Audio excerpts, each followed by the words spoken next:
Garden of Eden? Well, E means house, and Din means justice or righteous, so it's really a house of judgment, like where the king or the court would be.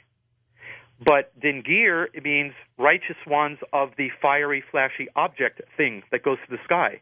So they were describing astronauts or people who flew in vehicles, and guess what? Dingir got translated into Akkadian to mean the word God. Originally, it meant righteous ones of the sky chamber or the flashy, fiery object thing. So the first mistranslation created the word God. The first mistranslation created the word God, but then it got carried through. That's correct. Why? Well, because the word worked. In other words, when Akkadian translated from the original Sumerian Dingir into Elu or El, Ilani, and Aluti, which are the Hebrew or Semitic forms of the word God, it meant lofty ones. It didn't even mean God. It meant lofty ones, those who are above us, higher, flying, more spiritual, more knowledgeable, more technologically advanced, the givers of knowledge. But we later translate it to be God. If you could take out, and by the way, in English, when you see the Bible, it says the Lord this and God that. In Hebrew, each of these words doesn't mean that. They use the name of Yahweh. They use the word Elohim. They use different words which become Lord or God in English. So that's why learning the Bible in Hebrew gives you a very different perspective. And then going back even farther gives you another perspective. That's quite incredible. So the Anunnaki pack up and leave. They go back to their planet. Why? Why simply give up and take off? Why not stay? Well, there is evidence that some stayed behind.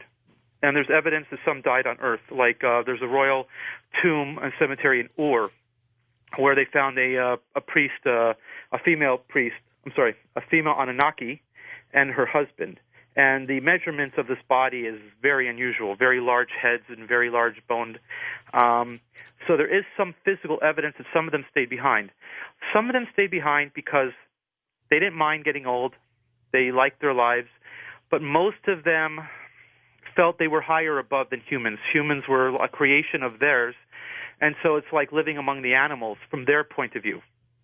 I wouldn't say they were stuck up, but I would say that they felt that they were a higher level being and they didn't want to be stuck with low-level creations because humans became so many humans were created and born that we overwhelmed them. I always have wondered if they were banned from their own planet and sent here.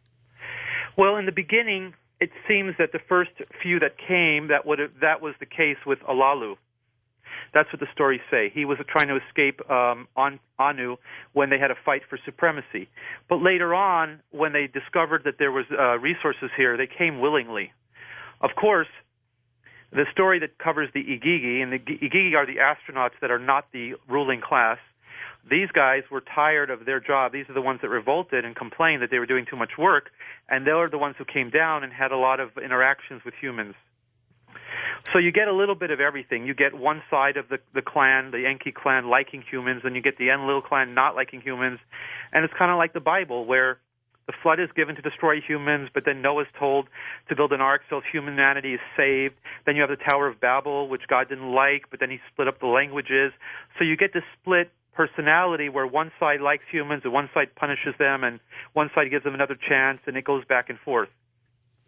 Well, you've done some great work here, Eric, and tell me anything new coming up